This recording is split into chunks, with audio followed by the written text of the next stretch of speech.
Salut à toutes et à tous. Aujourd'hui, je vous retrouve pour vous parler d'une toute nouvelle maison d'édition qui vient tout juste de se lancer dans le marché du manga en France. Il s'agit des éditions Vega. Si vous vous intéressez un petit peu à l'actualité manga, notamment à ce qui se passe sur les réseaux sociaux, je pense que vous n'êtes pas passé à côté des éditions Vega qui ont fait ces dernières semaines, ces derniers mois même, pas mal de promotions pour leurs 3 premières licences. Alors leurs 3 premiers titres sont sortis simultanément le 4 octobre dernier. J'ai craqué pour 2 d'entre eux, je vous le dis d'emblée, je n'ai pas voulu commencer la série Survivant qui est un reboot de la série des années 80, il me semble, 80-90 du moins, qui n'est de toute manière plus publiée en France, tout simplement parce que j'en ai eu quelques retours de personnes auxquelles je me fie puisqu'on a à peu près les mêmes avis et ces personnes avaient un avis assez mitigé au sujet de ce premier tome de Survivant.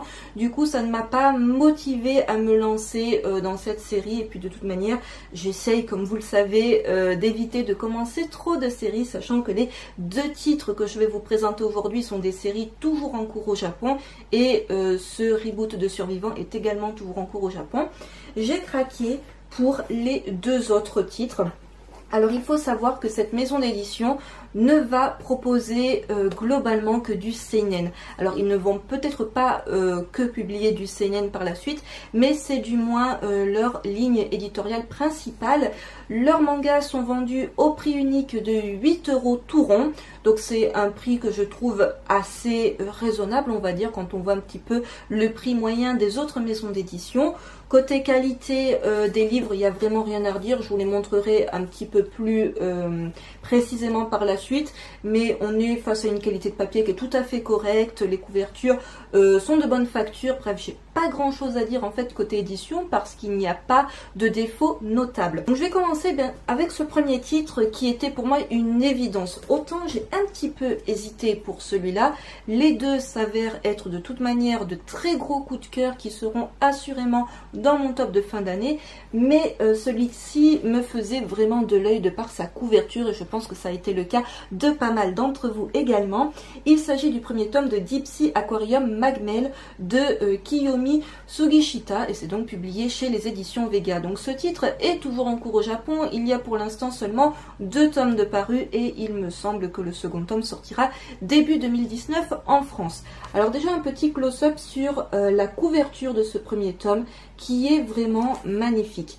On est face à un seinen, donc tous les titres en fait, comme je l'ai dit, sont des seinen conseillés à partir de 14 ans, ce qui est l'âge moyen auquel sont conseillés de toute manière la plupart des seinen. Alors l'histoire prend place dans l'aquarium Magmel qui se trouve à 200 mètres de profondeur dans la baie de Tokyo.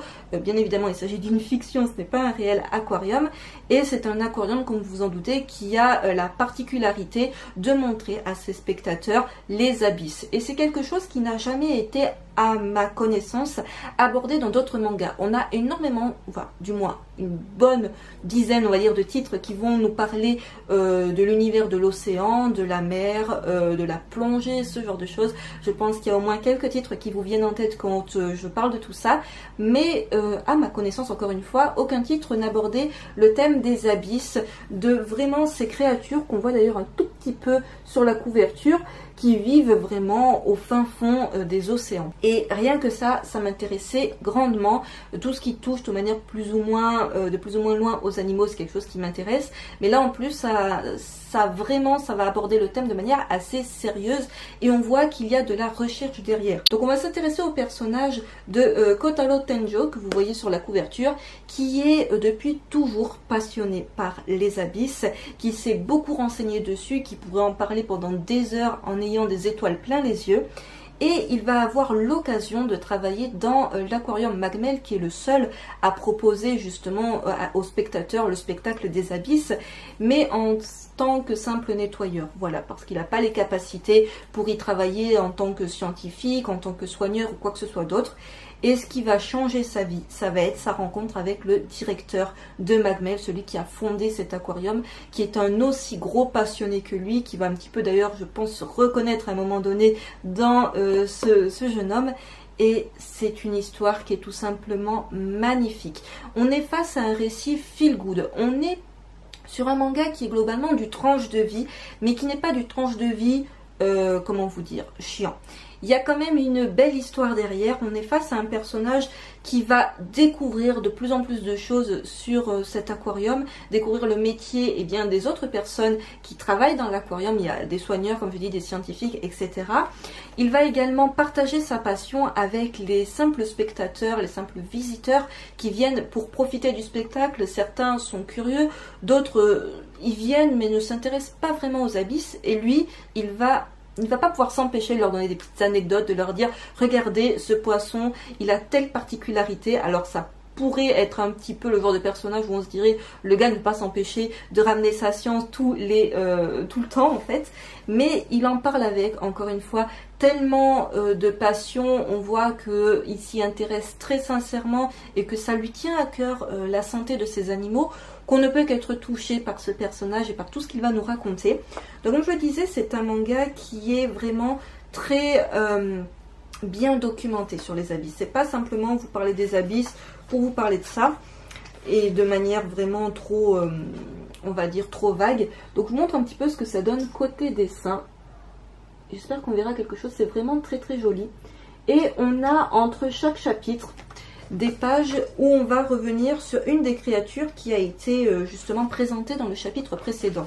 Donc là on a un petit panel de créatures des abysses. On voit vraiment que le dessin est très détaillé et qu'il y a vraiment une volonté de la part du mangaka de rendre les choses le plus réaliste possible. Donc voilà le genre de petite fiche que l'on retrouve à la fin de chaque chapitre, qui reprend l'une des créatures qui a été abordée avec un petit descriptif sur les particularités de cette créature. Donc un premier tome qui est pire que convaincant. J'ai vraiment très hâte d'avoir la suite de cette série. Alors après il n'y a pas un suspense de dingue, mais à la toute fin de ce premier tome, on comprend que l'avenir de notre personnage principal va basculer du tout au tout vers quelque chose de vraiment très positif. C'est vraiment un titre que je vous recommande si jamais vous êtes passé à côté. Second et dernier titre des éditions Vega que je vais vous présenter dans cette vidéo, il s'agit du premier tome de Peliliu, Guernica of Paradise, de Kazuyoshi Takeda avec le concours de Masao Iratsuka. C'est un seinen de guerre, un récit historique. La série est toujours en cours au Japon, il me semble qu'il y a 4 ou 6 tomes toujours en cours au Japon. Le tome 2 est annoncé en France pour début novembre et le tome 3 pour le mois de janvier. Alors ce titre-là, j'hésitais un tout petit peu à le commencer, tout simplement parce que je n'ai pas pour habitude de lire des mangas qui vont traiter de la guerre. Mais la couverture m'a pas mal intriguée. Donc on a un côté un petit peu chibi qui peut nous faire penser que le récit de guerre va être abordé de manière assez légère et détournée, alors que ce n'est absolument pas le cas. Donc l'histoire prend place à la fin de la guerre du Pacifique, c'est-à-dire pendant l'été 1944, sur l'île de Peleliu qui se trouve au sud du Japon, pas très loin des Philippines. Et c'est un poste qui était stratégique pour les Japonais, tout simplement parce qu'il y avait un aéroport qui leur permettait de lancer leurs bombardiers. C'est bien évidemment une île qui va être attaquée par les soldats américains et on va suivre le combat des 10 000 soldats japonais qui se trouvent lancés tout bonnement sur cette île de Peleliu, qui vont faire face à 40 000 soldats américains. Autant vous dire que c'est un petit peu une opération suicide. Et on va plus précisément s'intéresser au personnage que vous voyez sur la couverture, donc dans une version un petit peu chibi. Il s'agit de Tamalu, qui n'a qu'un seul rêve, c'est de devenir mangaka. Et il va profiter de toutes les petites pauses qu'il peut avoir au tout début de ce titre, c'est-à-dire ces pauses repas ou avant d'aller se coucher, ce genre de choses, pour faire des petits croquis, pour dessiner des scènes, parce qu'il a toujours ce rêve un petit peu fou de devenir mangaka. Mais en fait, c'est pas vraiment fou, puisque c'est un personnage qui est vraiment très naïf au début du récit. Alors il faut savoir que le récit ne commence pas d'emblée avec des combats, puisque les soldats sur cette île de Peleliu vont tout d'abord creuser des galeries pour pouvoir se cacher dans ces galeries quand il va y avoir les premiers bombardements. Ils vont également s'occuper de tout ce qui est la nourriture, puisqu'ils n'ont que finalement très peu de nourriture pour tenir un maximum de temps, sachant qu'ils ne s'attendaient pas en fait à ce que ça dure autant de temps. Au tout début, ils sont 10 000, ils savent très bien qu'ils ne seront plus 10 000 à la fin. Mais en fait, ce que Tamalu va amèrement découvrir, c'est qu'ils n'ont pas vraiment pour rôle de tuer tous les Américains qui vont se présenter face à eux et de gagner la guerre du Pacifique, mais en fait, tout simplement, d'en tuer un maximum, de résister le plus longtemps possible Et puis voilà, en fait, ils ne sont pas censés survivre à cette bataille. Et petit à petit, en fait, les combats vont commencer. Au début, c'est des combats qui sont assez éloignés dans le sens où c'est de simples bombardements, où ce sont également des tirs de navires américains. Et en fait, ça leur paraît très lointain et pas réellement concret. Ça reste encore un petit peu abstrait, même si les bombardements sont très proches et vont commencer à faire des morts dès le début du tome. Mais petit à petit, les Américains vont pour de bon débarquer sur Peleliu et ils vont leur faire face. Et c'est là qu'on va se rendre compte combien les Japonais s'étaient trompés, combien ils pensaient gagner cette guerre assez facilement, et ça ne sera pas si évident que ça. Donc on est face à un récit qui est assez poignant. Alors oui, qui a cette originalité de proposer des personnages dessinés de cette manière-là. Alors, ça plaira ou ça plaira pas. Personnellement, j'avais peur que ça me dérange et au final pas du tout. Mais voilà, les bombardements, exemple de bombardement. Mais c'est un récit qui est hyper poignant et il y a des petits moments, alors je ne vais pas vous spoiler non plus, mais il y a des petits moments qui sont vraiment très touchants quand ils subissent une attaque. J'espère qu'on verra quelque chose. Il y a notamment une scène qui m'a marquée. C'est quand Tamalu va faire face pour la première fois de sa vie à un soldat américain. Jusque-là, en fait, les soldats américains, il en avait eu une vision très vague faite par les on-dit, par les médias, etc., qui décrivaient les Américains comme étant de véritables animaux. Et en fait, il va se retrouver face à un soldat américain qui est sur le point de mourir et il va se rendre compte que le type, eh bien, il est au bout de sa vie et à quoi il pense? À sa mère. Et c'est tout bonnement humain. C'est la dernière pensée qu'ont la plupart des soldats, c'est de penser à leurs proches, à leur mère, à leur famille, etc. Et ce soldat américain n'est pas bien différent qu'un soldat japonais. Et à partir de là, Tamalu va se rendre compte que la guerre c'est hyper cruel, qu'on l'a un petit peu trompé sur l'ennemi, qu'on l'a trompé sur pas mal d'autres choses en fait, parce que naïvement il pensait certaines choses qu'on avait pu lui dire au sujet de l'armée, etc., de son combat, et se rendre compte bien qu'on lui a un petit peu modifié la vérité pour que ça passe mieux, et que c'est beaucoup plus amer que cela. Et il va ouvrir les yeux petit à petit sur ce qui l'entoure, et se rendre compte que peut-être qu'il rentrera pas vivant finalement au Japon. Il a cet espoir fou, comme un autre petit groupe de soldats dont il va s'entourer. Il va perdre énormément de ses compagnons d'armes, et ce de manière plus ou moins atroce. Il y en a qui vont complètement être déchiquetés, il y en a qui vont mourir de manière un petit peu stupide.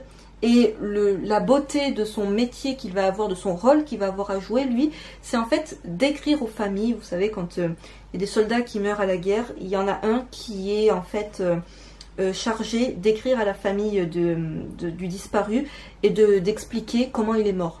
Et en fait, le truc, c'est pas de dire il est mort bêtement, il s'est pris une bombe sur la tête, il est mort, ou il s'est pris une mine, ou il s'est pris une balle dans la tête, ou que sais-je encore, ou il est mort encore plus bêtement que cela. Mais c'est d'enjoliver un petit peu le truc pour laisser un souvenir héroïque et pour dire voilà, il est mort en donnant sa vie pour le peuple japonais, etc. Alors que parfois c'est pas du tout ça. Et c'est un petit peu mentir, et en même temps ça va devenir, comme il l'explique, une vérité pour la famille qui est restée au Japon. Et c'est mieux de finalement laisser cette image-là, une image d'un soldat qui est mort en héros plutôt qu'un soldat qui est mort en chair à canon, tout simplement. Donc c'est un récit que je vous recommande vivement de lire. Que vous soyez amateur ou amatrice de récits de guerre ou pas. Au début, voilà, on a quand même les photos. Et à la fin, on a une petite illustration récente de l'île de Peleliu qui date de 2015. Donc c'est une île qui existe toujours, mais qu'on va voir évoluer, être détruite au fil du récit. Et en même temps, même si l'île et sa jungle et sa population, tout ça va être petit à petit détruite, on se rend compte que ça va devenir un véritable champ de bataille avec ses points stratégiques. Et c'est très intéressant que ce soit du côté du récit de la guerre, du récit tout simplement humain de ces hommes qui vont tout faire pour s'entraider pour la plupart. Et en même temps, il y a toute l'horreur de la guerre, tout ce que ça implique. Donc c'est vraiment un gros coup de cœur que ce premier tome de Peleliu, que je vous recommande vivement si là encore vous n'avez pas craqué, que ce soit pour ce titre ou ce titre là. Les deux sont de très bonnes lectures. Là c'est plus une lecture feel good qui va être hyper agréable, que personnellement j'ai mis à peu près une semaine à lire parce que je me réservais un petit chapitre tous les soirs, et celui-ci par contre je l'ai lu en même pas une heure.